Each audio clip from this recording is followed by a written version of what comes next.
नमस्कार सर्वांना।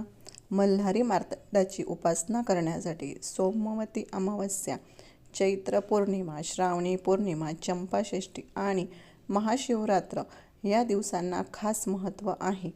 तर आज आपण चंपाषष्ठी कधी आहे, त्याचबरोबर कथा काय आहे हे आपण ह्या व्हिडिओमध्ये आज जाणून घेणार आहोत। तर श्री खंडोबा हा शंकराचा अवतार आहे। खंडोबा नवरात्र 2 डिसेंबरपासून सुरुवात होणार आहे। त्यानंतर मार्गशीर्ष शुद्ध षष्ठी म्हणजे चंपाषष्ठी होय। मल्हारी, मार्तंड भैरव, खंडोबा, म्हाळसा कांत अशा विविध नावाने हा अवतार ओळखला जातो। खंडेरायाच्या नवरात्राच्या या 5 दिवसात उपवास करून तो चंपाषष्ठीला सोडतात।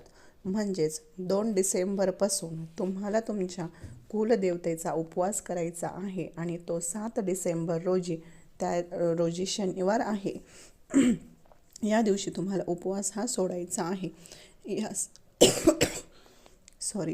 या 6ही दिवशी देवासमोर आपण देवीच्या नवरात्रात जसा अखंड दिवा तेवत ठेवत असतो, तसाच तेलाचा किंवा तुपाचा नंददीप तेवत ठेवतात। चातुर्मासाचे 4 महिने वांगी खाणे सोडलेले असते ते चंपाषष्ठीला नैवेद्य दाखवून पुन्हा खायला सुरुवात करतात। राक्षसाचा संहार करण्यासाठी शंकरदेवाने खंडोबाचा अवतार घेतल्याची मान्यता आहे। तर चंपाषष्ठीची कथा तुम्हाला सांगते। मणी मल्ली नावाच्या राक्षसाचा संहार करण्यासाठी शंकराने हा मल्हारी अवतार धारण केला होता। सह्याद्री पर्वताच्या रांगेतील जयाद्री नावाच्या डोंगरावर हा अवतार घेतला गेला। तोच पुढे जेजुरगड या नावाने प्रचलित झाला। मणी मल्ली या राक्षसाबरोबर मार्गशीर्ष महिन्यात पहिल्या दिवसापासून सलग 6 दिवस युद्ध चालले आणि षष्ठीला राक्षसाचा नायनाट करून विजय संपादन केला। तो दिवस म्हणजे चंपाषष्ठी होय। विजयी झाल्यावर देवांवर चाफ्यांच्या फुलांचा वर्षाव झाला, म्हणजेच चापवृष्टी झाली। यामुळे या दिवसाला चंपाषष्ठी असे नाव दिले गेले। युद्ध करताना जे आयुध वापरलं ते म्हणजे खडक, त्याला खडा असं म्हणतात, म्हणून ते धारण करणारा म्हणून खंडोबा हे नाव पडले। काही ठिकाणी असेही सांगितले जाते की खंडोबा नावाचे ऋषी होते, त्यांनी देवाला मणिमल्लाचा बंदोबस्त करायला सांगितला, म्हणून खंडोबा हे नाव पडले। तर ही झाली कथा।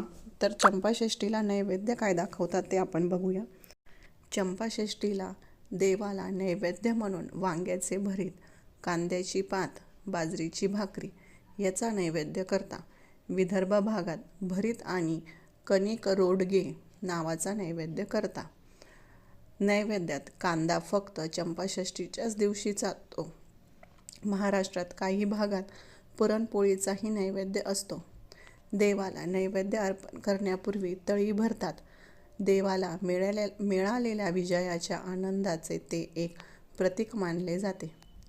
एका ताम्हणात विड्याची पान, सुपारी, पैसा, भंडारा आणि खोबरे ठेवून ते ताम्हण 3 वेळा वर डोक्यापर्यंत उचलून खाली ठेवतात आणि ते करताना सदानंदाचा येळकोट किंवा येळकोट येळकोट जय मल्हार अशा घोषणा देतात।